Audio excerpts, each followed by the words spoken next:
Assalamualaikum warahmatullahi wabarakatuh. Innal hamdalillah nahmaduhu wa nasta'inuhu wa nastaghfiruh wa na'udzu billahi min shururi anfusina wa min sayyiati a'malina. Man yahdihillahu fala mudilla lahu wa man yudlil fala hadiya lahu. Asyhadu an la ilaha illallah wahdahu la syarika lahu wa asyhadu anna Muhammadan abduhu wa rasuluh. Ya ayyuhalladzina amanu taqullaha haqqa tuqatih wa la tamutunna illa wa antum muslimun. Ya ayyuhan nasu taqu rabbakumul ladzi khalaqakum min nafsin wahidah wa khalaqa minha zawjaha wa batha minhuma rijalan katsiran wa nisaa'a wattaqullaha alladzi tasaaluna bihi wal arham innallaha kana 'alaikum raqiba. Ya ayyuhalladzina amanu taqullaha wa qulu qawlan sadida yuslih lakum a'malakum wa yaghfir lakum dhunubakum wa may yuti'illaha wa rasulahu faqad faza fawzan 'azima. Amma ba'd. Fa inna asdaqal hadithi kitabullah wa khairul huda huda nabiy sallallahu alaihi wasallam wa syarrul umuri muhdatsatuha wa kullu muhdatsatin bid'ah wa kullu bid'atin dhalalah wa kullu dhalalatin finnar. Para hadirin kaum muslimin dan muslimah yang dimuliakan Allah Subhanahu wa taala, alhamdulillah pada pagi hari ini tanggal 15 Dzulqa'dah 1444 Hijriah, kita masih diberikan kemudahan oleh Allah Subhanahu wa taala untuk salat berjamaah dan dilanjutkan dengan menuntut ilmu syar'i.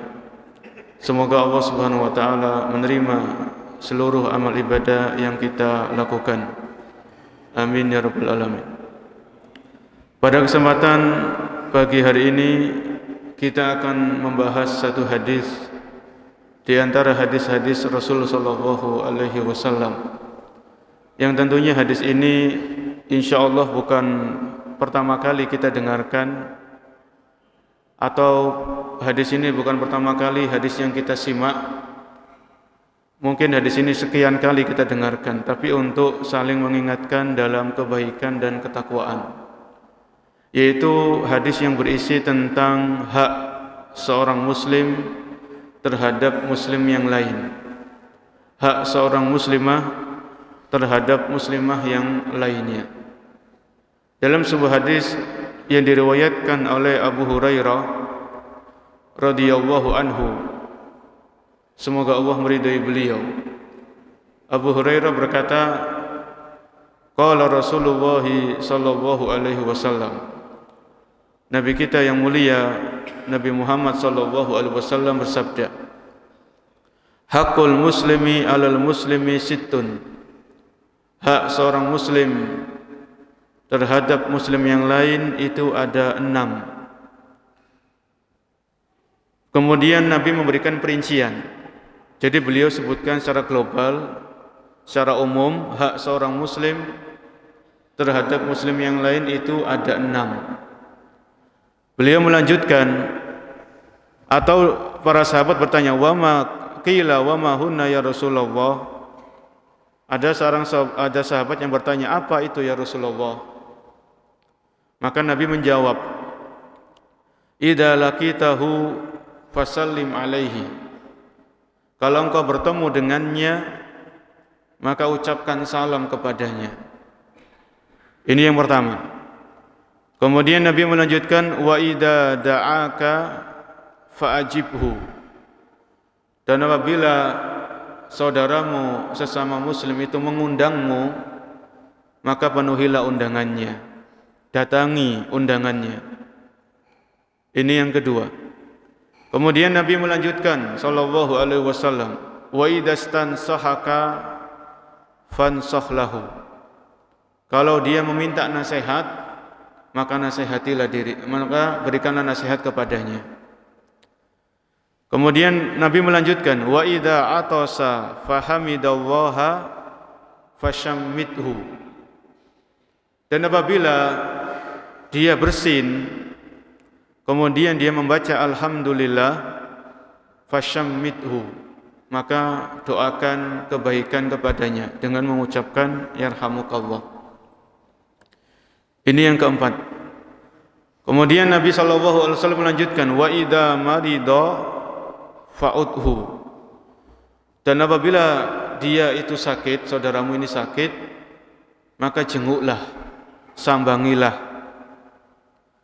Ini yang kelima. Kemudian Nabi melanjutkan yang keenam, wa idza mata fattabi'hu, dan apabila dia meninggal dunia, maka ikutilah mengantarkan jenazahnya, ikutilah mengiringi jenazahnya sampai ke pemakaman.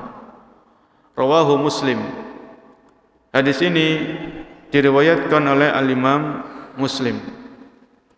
Kita bahas satu persatu poin yang disebutkan dalam hadis ini, yaitu hak seorang muslim terhadap muslim yang lain. Yang namanya hak, kalau kita mendengarkan hak, itu artinya sesuatu yang hendaknya dikerjakan. Ya, sesuatu yang hendaknya dikerjakan. Karena dari 6 hal tadi, itu ada yang sifatnya itu sunnah, ada yang sifatnya itu apa? Wajib. Ya. Nanti akan kita bahas satu persatu 6 poin tadi, mana yang sunnah, mana yang wajib, mana yang dianjurkan, mana yang fardu ain atau fardu kifayah, supaya kita tidak meremehkan 6 hal ini. Ini sangat penting. Jadi hak itu sesuatu yang hendaknya dilakukan, ditunaikan, dan jangan disepelekan atau diremehkan. Ketika Nabi menyebutkan dalam hadis ini, hakul muslim alal muslim sittun, hak seorang muslim terhadap muslim yang lain itu 6. Maka termasuk di sini adalah seorang muslimah. Ya, bukan hanya laki-laki yang beragama Islam, tapi juga termasuk dalam cakupan hadis ini adalah seorang muslimah. Jadi hak seorang muslimah terhadap muslimah yang lain itu ada 6. Dan ini bukan pembatasan. Ketika Nabi menyebutkan dalam hadis ini, redaksi ini itu cuma 6, ini bukan pembatasan. Karena di dalam hadis-hadis yang lain, itu Nabi juga menyebutkan hak seorang muslim terhadap muslim yang lain. Kita bahas yang pertama, ketika Nabi menyebutkan, idza laqitahu fasallim alaihi, kalau engkau bertemu dengannya, maka ucapkan salam. Ya, maka ucapkan salam. Maka ini salah satu hak yang hendaknya kita tunaikan, yang hendaknya kita kerjakan kepada saudara kita muslim yang lain. Ketemu, maka ucapan apa? Salam. Assalamualaikum. Ya. Kemudian ini hukumnya sunnah. Jadi kita ketemu sama saudara kita sesama muslim, entah itu dia organisasinya apa, latar belakangnya bagaimana, yang penting dia Islam, kelihatan orang ini orang Islam, maka kita ucapkan apa? Ucapkan salam. Assalamualaikum. Wah, ini indah. Islam ini indah para jemaah. Karena ketika kita ketemu sama saudara kita doakan Assalamualaikum. Semoga keselamatan selalu diberikan oleh Allah kepadamu. Semoga keselamatan selalu menyertaimu. Ya. Kemudian ini mengucapkan salam, ini memulai itu hukumnya sunnah muakkadah, sunnah yang ditekankan. Adapun menjawab salam, ini hukumnya wajib. Hukumnya apa? Wajib. Jadi kalau ada orang mengucapkan salam dan kita dengar betul orang ini mengucapkan salam, maka kita wajib menjawabnya. Waalaikumsalam. Waalaikumsalam. Kalau perlu kita menjawabnya lebih lengkap. Waalaikumsalam warahmatullahi, atau lebih lengkap lagi Waalaikumsalam warahmatullahi wabarakatuh. Wah, ini pahalanya tentunya enggak sama. Kalau kita menjawab Waalaikumsalam titik sama Waalaikumsalam warahmatullahi atau Waalaikumsalam warahmatullahi wabarakatuh, ini tentunya pahalanya tidak sama. Ya, semakin lengkap maka pahalanya semakin apa? Semakin besar.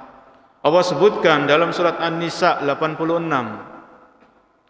wa idza khuyyitum bi tahiyyatin fahayyu bi ahsana minha aw rudduha. Wa idza khuyyitum bi tahiyyah, apabila diucapkan ucapan salam kepada kalian, fahayyu bi ahsana minha, maka balaslah ucapan salam itu dengan yang lebih baik. Ya, yang lebih baik. Jadi yang lebih baik itu kalau dia cuma assalamualaikum, kita menjawabnya waalaikumsalam warahmatullahi. Ini lebih baik. Auruduha atau yang semisal.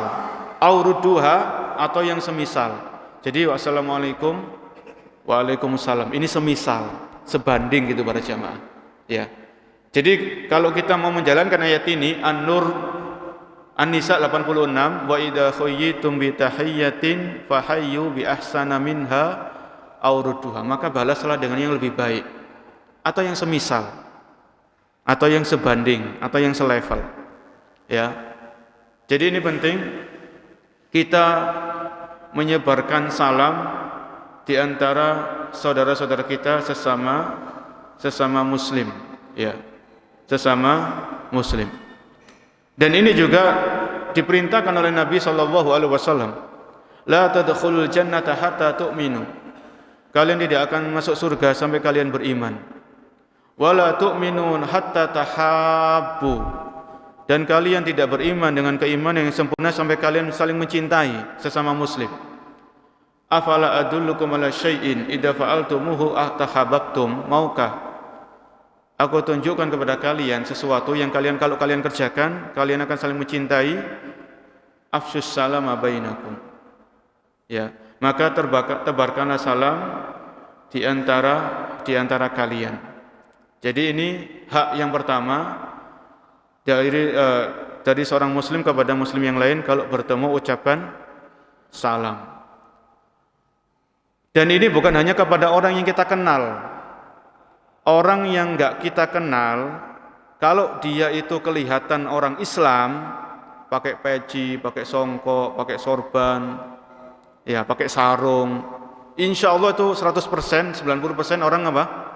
Orang Islam. Maka ucapan salam, walaupun enggak kita kenal.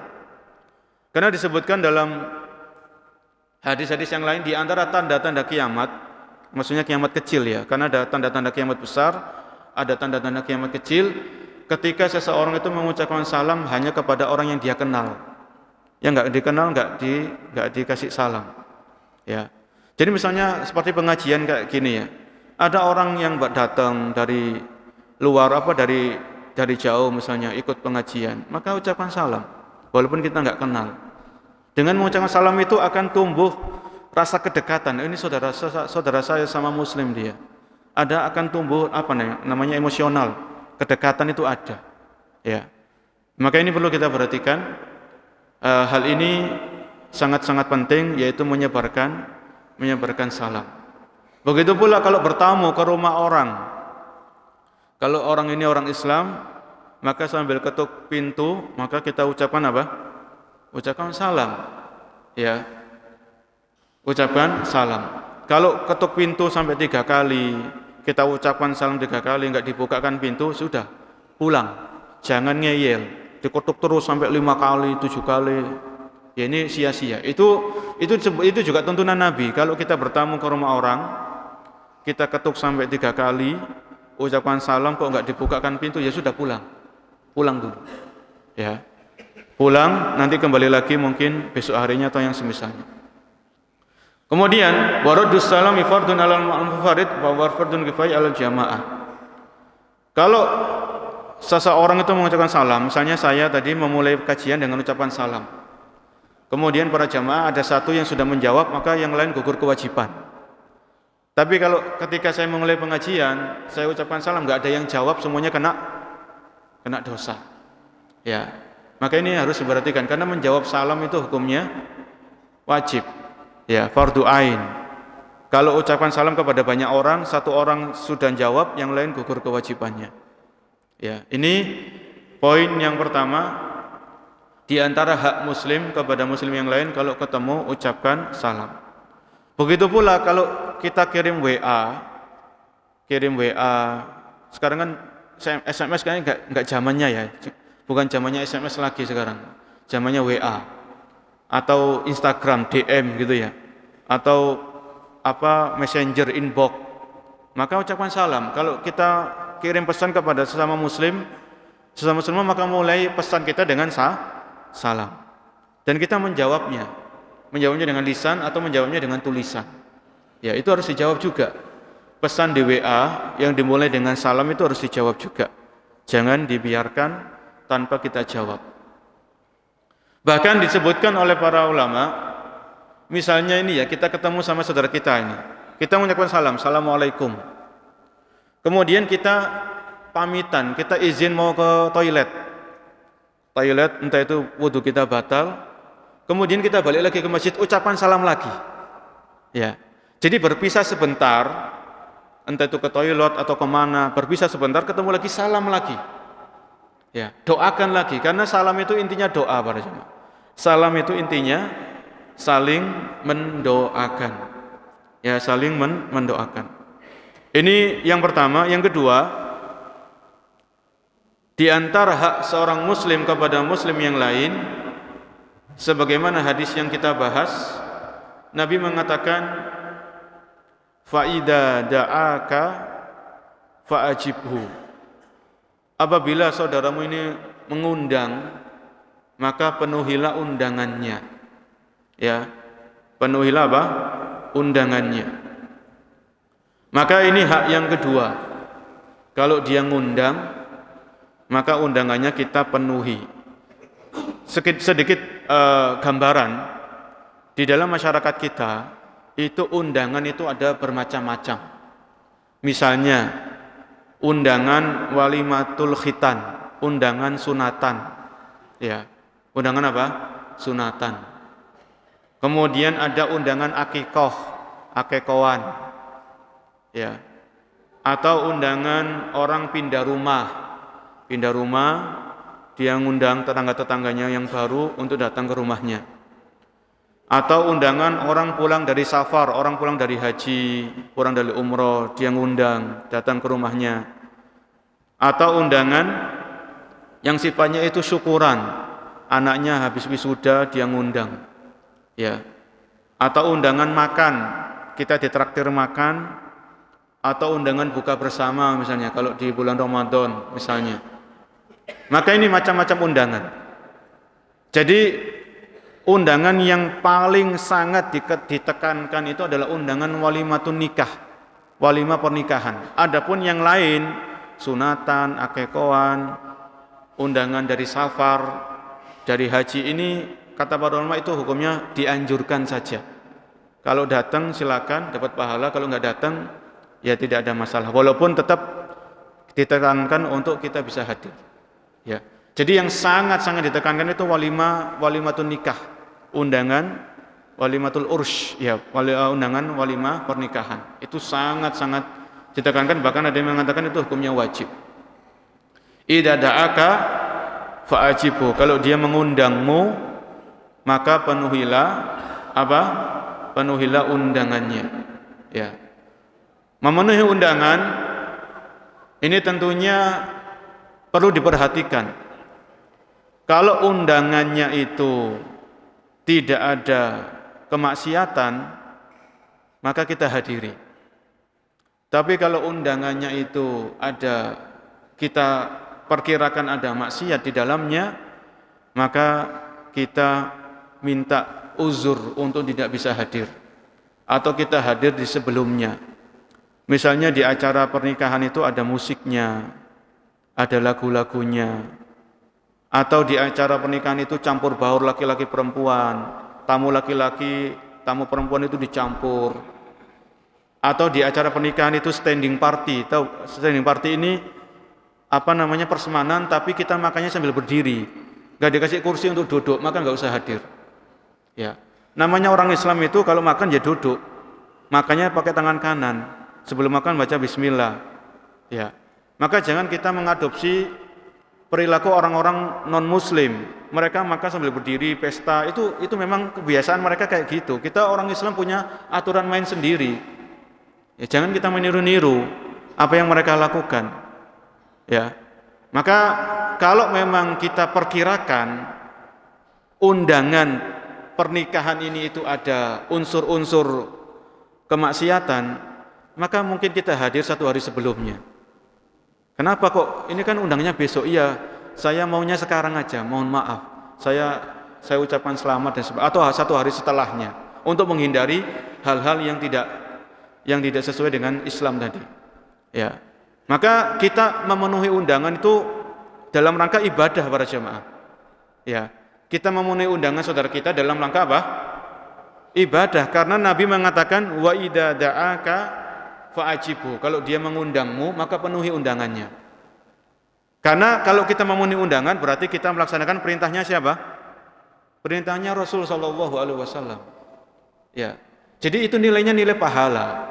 Di sisi yang lain, kalau kita diundang, kita penuhi, kita datangi undangannya, ini ada ibadah yang lain, yaitu membahagiakan saudara kita, menyenangkan hati saudara kita. Karena kalau kita diundang, kita datang, orang yang mengundang ini kan senang kan, dia senang, gembira, maka itu pahala tersendiri di sisi lain, ya. Di sisi lain itu pahala tersendiri. Maka ini memenuhi undangan, maka diperhatikan, ya. Mudah-mudahan undangan ini enggak ada unsur-unsur yang menyelisihi syariat Islam, ya, dan lain sebagainya. Begitu pula kalau undangan walimah pernikahan ini, ya, kalau bisa dan tolong diusahakan, kalau kita ngadakan walimah pesta pernikahan anak kita, putri kita atau putra kita, tolong yang diundang itu jangan orang-orang yang kaya tok, ya, atau orang-orang yang berkecukupan. Karena gini para jamaah, ya, kalau kita ngundang orang prasmanan ini, ya, kita prasmanannya tapi sambil duduk, makan sambil duduk, kita sediakan kursi. Biasanya kalau orang yang diundang itu orang kaya atau orang yang berkecukupan, makanan itu habis atau tidak? Makanannya habis atau masih ada sisa-sisa? Mungkin ada sisa-sisa, ya. Maka kalau coba yang diundang itu orang-orang miskin, orang-orang enggak mampu, anak-anak yatim, insya Allah makanannya apa? Habis. Dan insya Allah itu mendatangkan keberkahan. Mendatangkan apa? Keberkahan. Jadi ya perlulah ada undangan-undangan, mungkin jamnya dibedakan enggak masalah.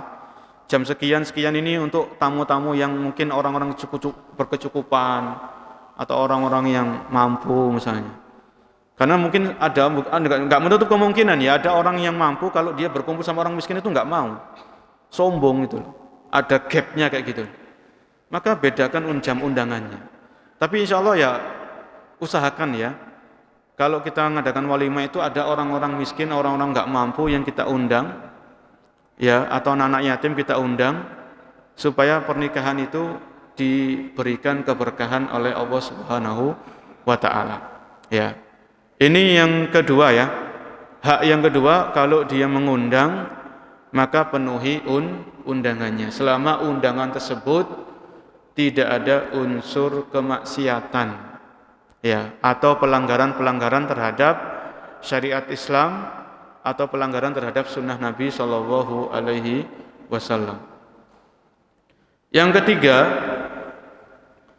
yang disebutkan oleh Nabi Shallallahu Alaihi Wasallam, di antara hak seorang muslim terhadap muslim yang lain adalah idastan sohaka fansoklahu, ya, kalau dia minta nasihat maka berikan nasihat kepadanya. Ini hak yang keberapa tuh? Yang ketiga, wa idastan sohaka fansoklahu, kalau dia minta nasihat maka berikan nasihat kepadanya.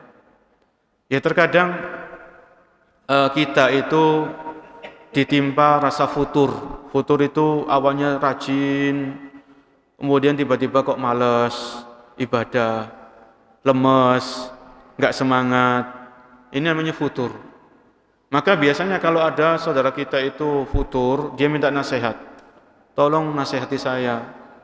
Saya itu biasanya rajin sholat malam, tapi akhir-akhir ini kok aras-arasan sholat malamnya. Tolong dinasihati. Maka kita kasih nasihat. Walaupun kita bukan seorang ustadz, walaupun kita bukan seorang dai, bukan seorang mubalik, selama kita punya ilmu walaupun sedikit, dan ada orang yang minta nasihat, maka kita nasihati dia. Ya, kita nasihati dia. Atau misalnya ada orang minta saran kepada kita. Saya ini punya anak. Anak saya itu kalau disuruh sholat itu wangel, susahnya enggak karu-karuan. Mungkin sampean ada saran, ada trik atau ada tips-tips bagaimana supaya anak ini rajin sholat. Maka kalau kita dimintai kayak gitu, kita sampaikan. Ya, ini namanya orang ini minta apa? Minta nasihat. Wa idastansohaka fansohlahu. Kalau dia minta nasihat, maka berikan nasihat kepadanya. Contoh yang lain, minta nasihat ini contoh yang lain. Misalnya kita punya anak perempuan, punya anak wanita. Kita mau menikahkan anak perempuan kita dengan seorang mempelai laki-laki, calon mempelai laki-laki. Sebelum kita nikah, kita cari tahu dulu track recordnya laki-laki ini kayak gimana. Ya, cari tahu. Oh, kita tanya kepada orang lain, kamu tahu nggak si laki-laki ini gimana kesehariannya, gimana akhlaknya, bagaimana muamalahnya. Ini namanya kita minta nasihat. Dan kita orang yang dimintai pendapat, kalau kita tahu betul laki-laki tersebut, kita harus menjelaskan. Nggak boleh kita tutup-tutupi. Ya. Pernah suatu saat Nabi SAW itu didatangi oleh seorang sahabat. Ya, seorang sahabat ini akan menikahkan putrinya dengan salah satu dari dua laki-laki. Maka sahabat ini bertanya kepada Nabi, ya Rasulullah, saya akan menikahkan putri saya dengan salah satu dari dua laki-laki ini. Mungkin sampean punya masukan, ya, sampean punya arahan. Maka Nabi mengatakan, kalau laki-laki yang pertama, saya lupa namanya, itu orangnya pelit. Karena Nabi tahu keseharian orang ini tuh orangnya pelit. Kalau orang yang kedua, itu orangnya suka memukul, maksudnya temperamental, emosional. Jadi ini Nabi ketika dimintai pendapat, dimintai saran, maka beliau sampaikan apa adanya. Ya, dimintai saran maka beliau sampaikan. Karena ini termasuk cakupan dari hadis ini, wa idastansohaka fansohlahu. Kalau engkau dimintai nasihat, maka berikan nasihat kepadanya. Ya, ini juga penting. Atau misalnya kita mau bisnis sama orang, bisnis ya, atau mudharabah atau kerjasama. Sebelum kita kerjasama sama orang ini, maka kita cari tahu orang ini kayak gimana sih. Kalau dalam masalah muamalah harta itu gimana? Ya, karena nggak menutup kemungkinan ada orang rajin sholat, rajin ke masjid, rajin baca Al-Quran, tapi kalau dalam masalah harta dia nggak amanah. Atau dia kurang amanah. Ini bukan menyalahkan sholatnya ya. Sholat itu kalau dikerjakan betul, maka itu kan mencegah orang dari perbuatan keji dan mungkar, kan begitu ya. Namun karena harta ini fitnahnya besar, sebelum kita bermuamalah sama orang, kerjasama, mudharabah atau apalah namanya, maka cari tahu gimana pendapat Anda dengan orang ini. Saya mau kerjasama dengan orang ini. Oh, orang ini saya pernah kerjasama dengan dia. Dia kalau utang itu bulet, ditagih itu kayak belut gitu loh, bisa menghindar. Jangan kerjasama sama orang itu, nanti sampai nyesel. Wah, berarti ini nasihat. Ya. Jadi kalau kita dimintai nasihat dan kita tahu betul bagaimana orang ini, maka kita sampaikan. Ini untuk kebaikan, kan begitu ya? Untuk kebaikan, bukan untuk menyebarkan aibnya orang tadi. Karena kalau ada orang dia utang, kemudian dia nggak bayar sengaja padahal dia mampu, maka ini aib yang harus dikasih tahukan kepada orang lain supaya orang lain bisa apa? Bisa hati-hati. Supaya orang lain nggak gampang mengutangkan duitnya. Karena orang ini sudah ditagih nggak bayar. Kita tahu orang ini mampu, tapi ditagih nggak bayar, maka kita sampaikan kepada orang lain, jangan hati-hati dengan orang ini. Orang ini kalau utang nggak bayar.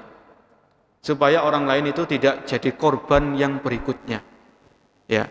Ini poin yang ketiga di antara hak seorang muslim kepada muslim yang lain itu adalah kalau dia minta nasihat maka kita nasihati. Yang keempat, Nabi SAW menyebutkan wa idza atasa fahamidallaha fashammithu. Ya, kalau saudaramu itu bersin kemudian dia mengucapkan alhamdulillah, maka fashammithu, maka ucapkanlah yarhamukallah. Ya, ucapkan apa? Yarhamukallah. Disebutkan oleh Syekh Asadi wadhalika annal atasa nikmatun minallah li khuruji hadhihi rih al muhtaniqati fi ajza'i badanil insan. Karena bersin, orang bisa bersin, kalau orang Jawa wahing gitu ya, itu termasuk nikmat dari Allah Subhanahu wa taala. Ya. Karena ketika orang itu bersin, zat-zat yang berbahaya dari dalam tubuhnya itu dikeluarkan dari mulutnya tadi. Ya. Maka oleh karena itu ketika kita bersin, kita disunnahkan membaca alhamdulillah. Segala puji hanya milik Allah Subhanahu wa taala. Ya, ini ajaran Islam. Kalau bersin, habis bersin, maka ucapkan alhamdulillah. Kalau saudara kita ini bersin dan kita mendengar dia mengucapkan alhamdulillah, maka kita mengucapkan yarhamukallah. Semoga Allah merahmati dirimu. Ini mendoakan. Tapi kalau kita enggak mendengar saudara kita ini mengucapkan alhamdulillah, ya sudah, jangan didoakan apa? Yarhamukallah. Tapi ya diingatkan, kamu sampean tadi bersin, sudah baca alhamdulillah belum? Oh iya, saya belum. Akhirnya dia ingat, dia baca alhamdulillah, baru kita menjawab yarhamukallah.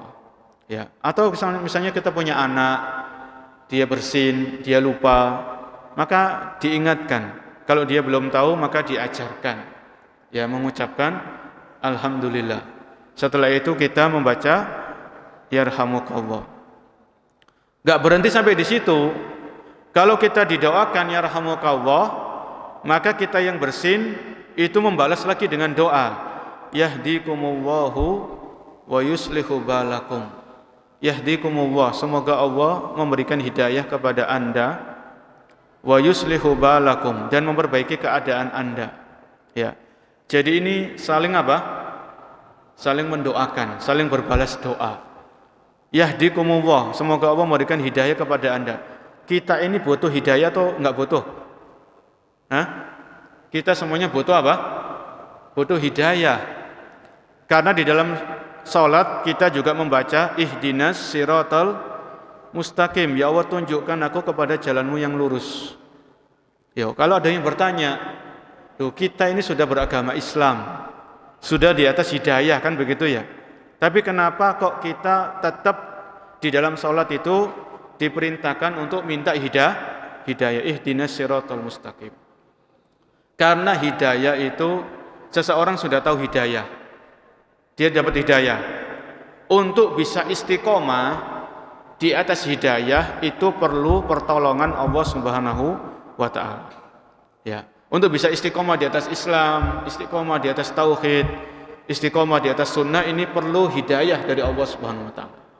Makanya kalau kita didoakan yahdikumullahu wa yuslihu balakum, maka ini doa yang sangat luar biasa.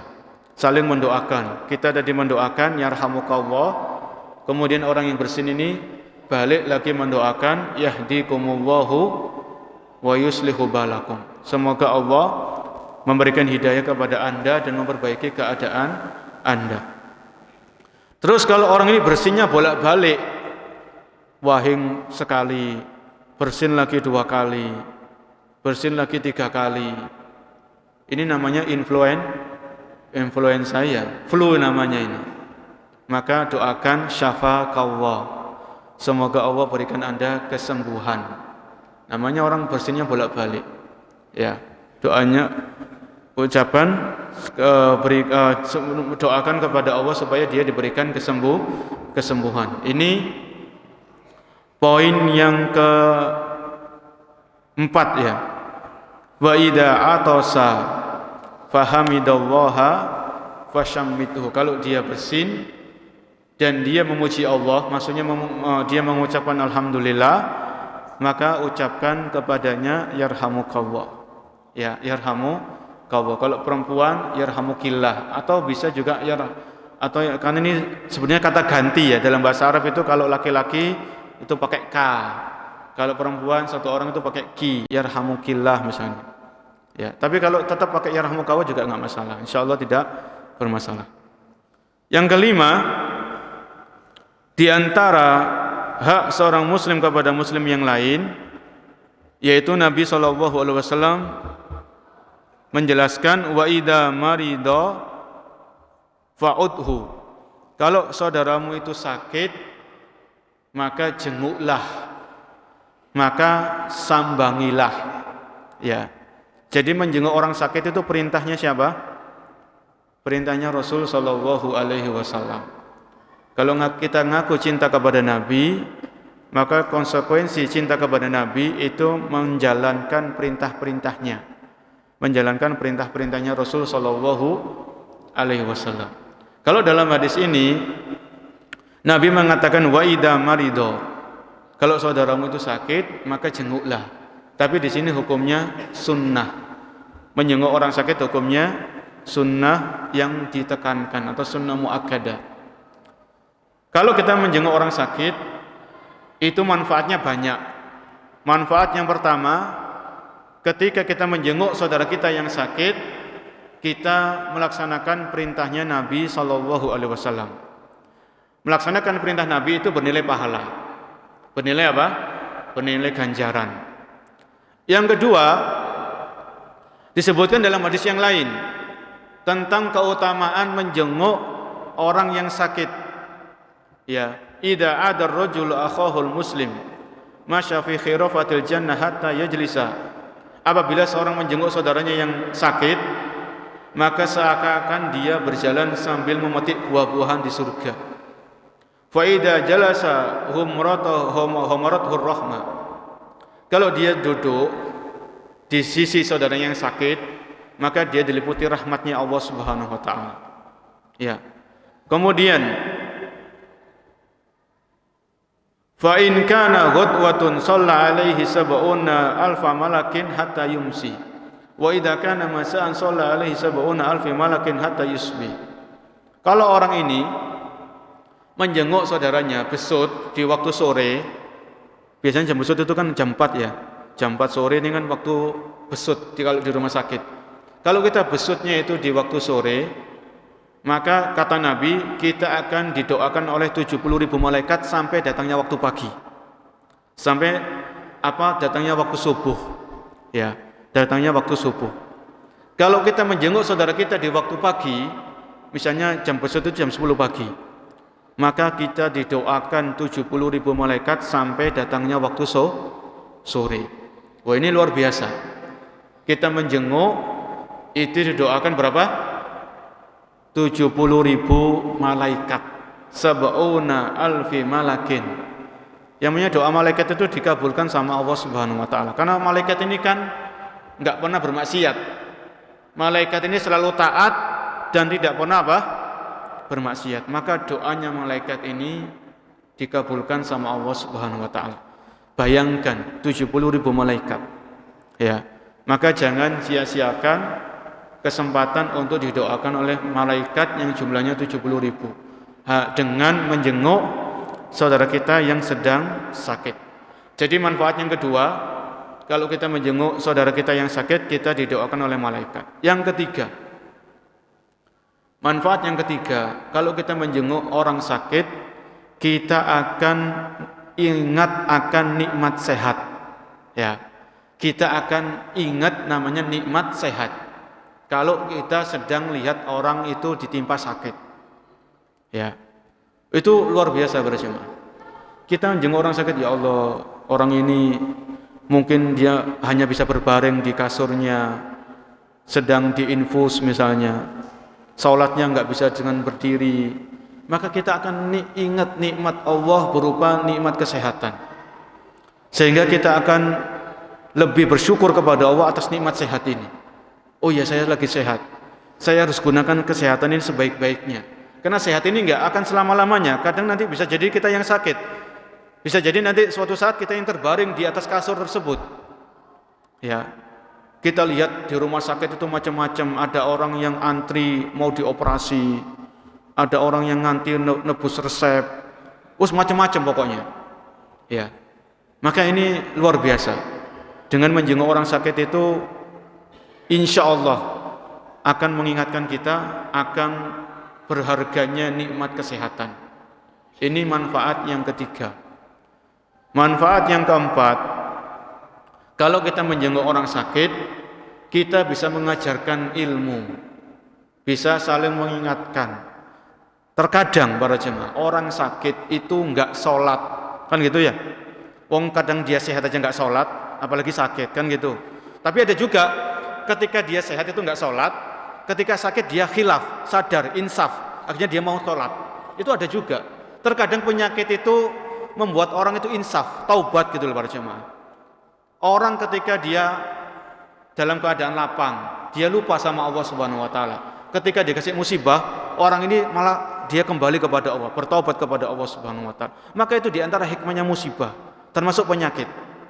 Jadi kalau kita menjenguk orang sakit, kalau dia muslim, kalau dia muslimah, ingatkan tentang salat.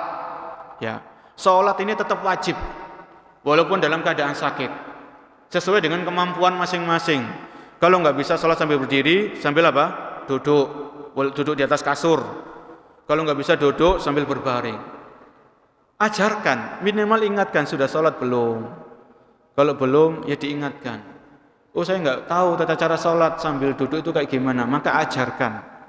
Ya, ada kok di YouTube itu tata cara sholat sambil duduk dari ustadz-ustadz kita, ya, yang bermanhaj salaf. Itu ada tata cara sambil duduk di ufit.com itu ada. Ya, nanti bisa dilihat di channel YouTube Ufit ya. Itu ada tata cara sholat sambil duduk.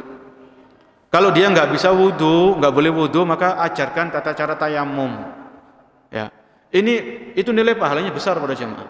Kita mengingatkan saudara kita yang sakit ini tentang sholat, ya, tentang kalau nggak bisa wudu maka diajari tayamum, itu penting. Itu penting. Kemudian ini sisi jadi 4 ya. Manfaat yang pertama, kalau kita menjenguk orang sakit, kita menjalankan perintahnya Nabi SAW. Yang kedua, manfaatnya itu kita didoakan malaikat. Yang ketiga, kita akan ingat nikmat sehat. Yang keempat, kita bisa mengajarkan atau mengingatkan saudara kita tentang pentingnya sholat, walaupun dalam keadaan sakit. Yang kelima, manfaat yang kelima, kalau kita menjenguk orang sakit, itu kita akan memotivasi saudara kita. Ya. Jadi kalau kita berkunjung ke rumah sakit atau kalau ini dirawat jalan, maka kita datang ke rumahnya. Orang sakit itu perlu diingatkan akan kesabaran. Harus diingatkan. Jangan sampai putus asa. Karena sebagian orang ketika dia diuji dengan sakit, ada yang minta mati. Ada enggak yang seperti itu? Ada. Bahkan mungkin enggak jumlahnya itu banyak. Maka jangan para jemaah. Kalau ada saudara kita yang sakit atau diuji dengan ujian apapun, kalau dia sampai putus asa, banyak berkeluh kesah, sambatan, maka diingatkan, sabar. Ya, sabar. Jangan minta mati. Karena orang yang sudah meninggal dunia, itu mereka minta kembali ke mana? Kembali ke dunia, kan gitu ya. Untuk apa? Untuk beramal soleh, untuk sedekah. Kalau di Al-Quran itu kan fa'as-sodaqah, supaya saya bisa sedekah. Lah, kalau orang yang sudah meninggal, itu mereka minta kembali ke dunia supaya bisa beramal soleh. Lah, kau ada orang yang masih hidup malah minta mati. Mati itu nggak usah diminta, akan datang sendiri. Wis gitu aja. Ya, akan datang sendirinya. Karena setiap manusia, setiap yang berjawab pasti akan mengalami kematian. Kullu nafsin dha'iqatul maut. Ya, jadi memang berat ya. Sabar itu ringan di lisan, tapi prakteknya itu nggak gampang. Ya, tapi tetap kalau kita menjenguk saudara kita, ingatkan supaya sabar. Ingat sama Allah Subhanahu wa taala, minta sama Allah kesembuhan. Itu perlu. Wah, orang itu kalau kita motivasi, kita semangati, insya Allah dia akan ingat. Dia akan berusaha sabar. Walaupun itu memang berat. Ya, ingatkan tentang para nabi dan rasul. Mereka ini para nabi dan rasul itu orang yang paling berat ujiannya. Ya. Enggak ada manusia yang ujiannya itu melebihi para nabi dan rasul, itu enggak ada. Kita ini manusia biasa. Kita bukan nabi, bukan rasul, maka ujian kita seberat apapun masih levelnya di bawah ujiannya para nabi dan para rasul. Itu yakini akan hal itu. Jangan merasa ujian kita itu paling berat sak dunia, enggak ada seperti itu. Ya, masih banyak kok orang-orang yang ujiannya itu lebih berat dibandingkan dengan ujian atau penyakit yang kita alami saat ini. Ya, jadi manfaatnya banyak. Kemudian masih poin yang kelima ini berkaitan dengan menjenguk orang sakit. Yang namanya menjenguk itu kalau bisa jangan sekali. Misalnya kan ada orang itu ya sakit sampai berminggu-minggu, berpekan-pekan. Kalau memang kita mampu, ada waktu, mungkin kita dengar orang ini sakit, kita menjenguk di hari ketiga. Ternyata kita dapat kabar orang ini kok belum sembuh-sembuh, masih dirawat inap. Mungkin di pekan berikutnya atau 2 pekan lagi kita datang lagi nggak apa-apa. Itu kita tetap dapat pahala. Ya, namanya berkunjung ke rumah sakit, ke orang yang sakit, itu kalau orang ini orang lama sakitnya, maka itu bisa diulang sekali, atau nanti kita kunjungi lagi, kita besut lagi kedua kalinya. Orang itu insya Allah akan senang. Dan begini para jamaah, kalau kita berkunjung ke rumah sakit, ke orang sakit ya, ke saudara kita yang sakit, kemudian dia itu merasa enjoy, merasa enak, nyaman, maka jangan buru-buru pergi, jangan buru-buru untuk pamit pulang. Ya, kita duduk di sampingnya karena ada orang seperti itu. Ya, ada orang itu kalau kita jenguk dia itu merasa nyaman, merasa terhibur, merasa termotivasi, maka jangan cepat-cepat izin pulang. Duduk di situ sabar, kita temani dia. Ya, kalau sudah cukup jam waktu besut sudah habis, maka baru kita izin untuk pulang. Ya, ini juga pahala yang besar insyaallah taala. Itu tadi poin yang kelima yang disebutkan oleh Nabi SAW tentang hak muslim kepada muslim yang lain. Kalau dia kalau dia sakit maka kita jenguk. Dan orang yang sakit itu diingatkan, jangan sampai datang ke dukun, jangan sampai berobat dengan obat-obatan yang berbau klinik, yang berbau sihir dan sebagainya. Ya, jadi berobat itu boleh, tapi berobat itu ada syarat dan ketentuannya. Dan tetap harus kita tanamkan yang menyembuhkan itu hanya Allah Subhanahu wa taala. Bahkan saya pernah berkunjung ke rumah sakit, di salah satu rumah sakit Islam, di salah satu rumah sakit itu disebutkan ayat. Di dindingnya itu ditempelkan ayat, yaitu ayat yang berbunyi wa idza maridtu fa huwa yashfin. Dan kalau aku sakit, maka dialah Allah yang Maha menyembuhkan.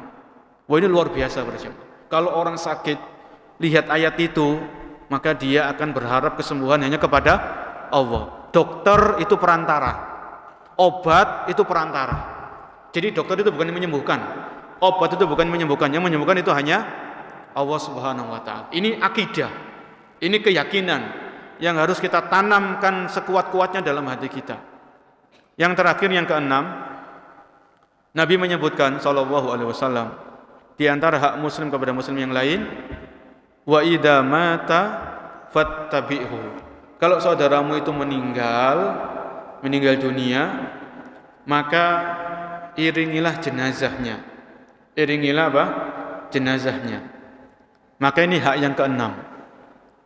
Disebutkan dalam hadis yang lain, Nabi sallallahu alaihi wasallam bersabda, "Man tabi'al janazata hatta yusalli 'alaiha falahu qirat." Barang siapa yang yang mengikuti penyelenggaraan jenazah, ikut menyolati, maka baginya pahala 1 qirat. Kemudian wa man syahidaha hatta tudfan falahu qiraton. Barang siapa yang ikut penyelenggaraan jenazah, ikut menyolati, kemudian ikut mengiringi ke pemakaman sampai selesai proses pemakaman, maka baginya pahala 2 qirat. Pahala dua qirot. Ketika Nabi ditanya, 2 qirot ini kayak gimana ya Rasulullah? Maka Nabi mengatakan, mislul jabalainil azimain. 2 qirot itu seperti 2 gunung yang besar. Ya. 2 gunung yang besar. Sehingga dalam hadis ini Nabi menyebutkan tentang keutamaan menyolati jenazah. Ya. Sholat jenazah itu berapa lamanya? Setengah jam? Enggak sampai. Sholat jenazah kayak apa setengah jam itu kan. Sholat jenazah itu paling 10 menit para jemaah. Mari, wis beres tapi pahalanya besar. Ya.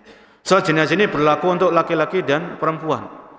Jenazahnya laki-laki atau jenazahnya perempuan, sholat jenazah ini berlaku untuk muslim dan muslimah. Jadi kalau kita dengar saudara kita wafat, meninggal dunia, dan kita ada waktu luang, ikuti sholati jenazahnya.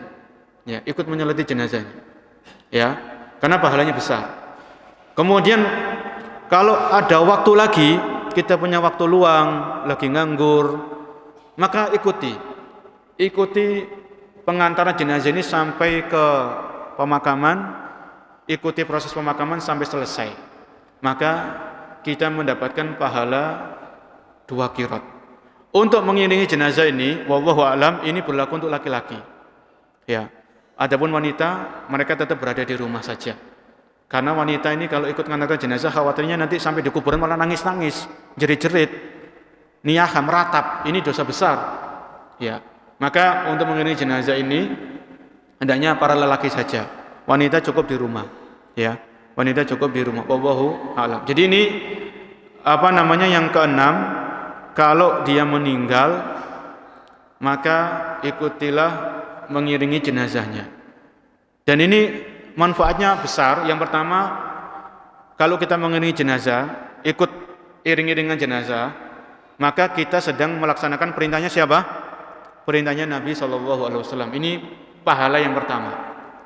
Yang kedua, manfaat mengiringi jenazah itu kita mendapatkan pahala 1 qirot. Kalau ikut ngantarkan tok, kalau ikut nyolati, ikut ngantarkan pahalanya 2 qirot, seperti 2 gunung yang besar.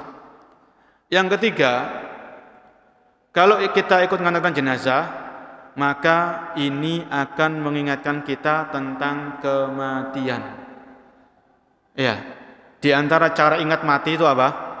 Yaitu ikut menguburkan atau ziarah kubur. Kalau mengingat mati yang paling bisa berkesan itu lihat orang sakaratul maut, orang nazak itu kayak gimana sakitnya. Ada orang nazak itu luar biasa para jemaah. Itu akan berkesan di benak kita. Jadi manfaat yang ketiga, kalau kita ikut mengantarkan jenazah itu, kita ingat bahwasanya nanti kita juga akan meninggal dunia. Ya, ketika jenazah itu dimasukkan ke liang lahat, maka jenazah ini sendirian. Ya, istrinya keluarganya pulang, tetangganya pulang, teman-temannya pulang, mobilnya dibawa pulang, motornya dibawa pulang. Yang menemani si jenazah ini cuman amalnya. Ya. Jadi sholat yang kita kerjakan, puasa yang kita kerjakan, zakat yang kita bayarkan, sedekah yang kita tunaikan, pokoknya amal-amal itulah yang akan menemani kita di mana? Di liang lahat, di alam kubur ini. Ya. Jadi itulah teman kita yang sejati. Itulah sahabat kita yang abadi, yang menemani kita di alam kubur, bukan hanya di alam kubur, tapi sampai nanti kita dibangkitkan di hari kiamat. Yang menemani kita cuma apa? Amal soleh kita. Ada dia orang di hari kiamat itu dibangkitkan oleh Allah ketika matahari didekatkan di kepalanya manusia. Ada orang keringatnya sampai ke bahu. Ada orang keringatnya itu keringatnya sampai ke tumit. Ada yang sampai ke lutut. Ada yang sampai ke pinggang. Ada yang sampai ke bahu. Itu bergantung dengan amalnya masing-masing. Ya. Jadi amal ini jangan diremehkan. Amal soleh ini jangan diremehkan. Itu teman kita. Bukan hanya sampai di padang mahsyar. Nanti ketika lewat sirat, yang menemani kita itu amal kita. Kita lewat sirat itu secepat kilat, atau secepat angin berhembus, atau secepat orang naik kuda, atau ada yang berangkang, itu sesuai dengan apa? Amal kita di dunia. Ya. Jadi harta yang kita kumpulkan itu enggak akan kita bawa ke liang lahat. Ya. Orang yang kita cintai itu enggak akan menemani kita di liang lahat. Amal ibadah itulah yang akan menemani kita di alam kubur, di alam barzakh. Ya. Maka marilah kita bersemangat untuk terus giat istiqomah beramal soleh, sholat 5 waktu, sholat sunnah, ya, sedekah, zakat, infak, berkurban. Maka itulah yang menemani kita di dalam kubur. Ini manfaat yang ketiga ya. Manfaat yang ketiga untuk mengiringi jenazah. Manfaat yang keempat, ketika kita mengiringi jenazah, kita sedang menunaikan hak saudara kita. Kan hak muslim kepada muslim yang lain kan mengiringi jenazahnya. Ya, ini poin yang keenam. Jadi terkadang di masyarakat, nggak tahu masih terjadi atau tidak, kalau yang meninggal itu orang kaya, yang mengantarkan jenazahnya banyak, ramai. Ya.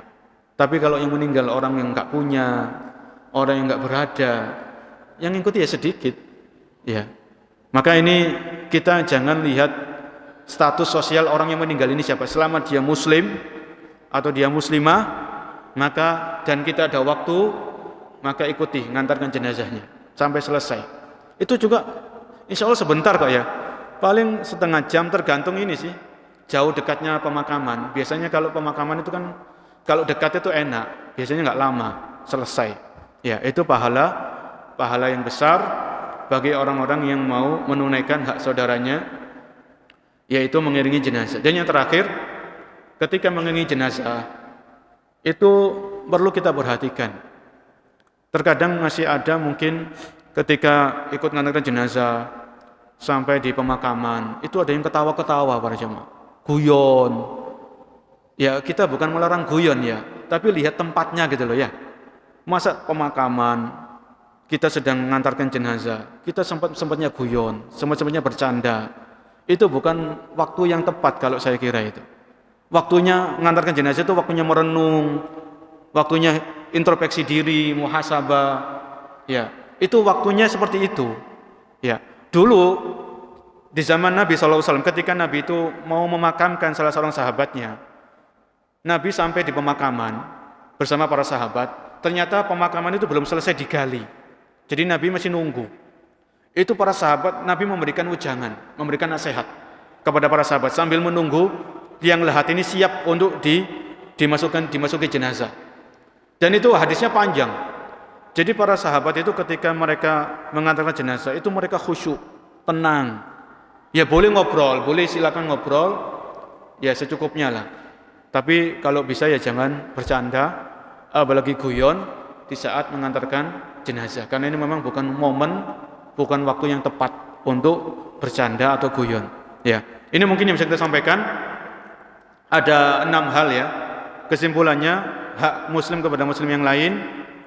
Kalau bertemu, ucapkan salam kepadanya. Kalau dia mengundang, maka penuhi undangannya. Kalau dia minta nasihat, maka berikan nasihat semampu kita, ya, sesuai dengan ilmu yang kita miliki. Kemudian kalau dia bersin, dia memuji Allah, maka ucapkan yarhamukallah kepadanya. Kalau dia sakit, maka jenguklah dia. Dan kalau dia meninggal, maka usahakan ikut mengiringi jenazahnya sampai ke pemakaman. Wallahu a'lam bishawab. Mungkin ada yang menambahkan atau yang bertanya, kita persilakan. Tidak ada. Iya, jadi begini para jemaah yang Allah muliakan, di antara adab yang perlu kita perhatikan, kalau di WA atau yang semisalnya itu jangan ASS WRWB gitu ya. Iki karepe apa kan gitu ya.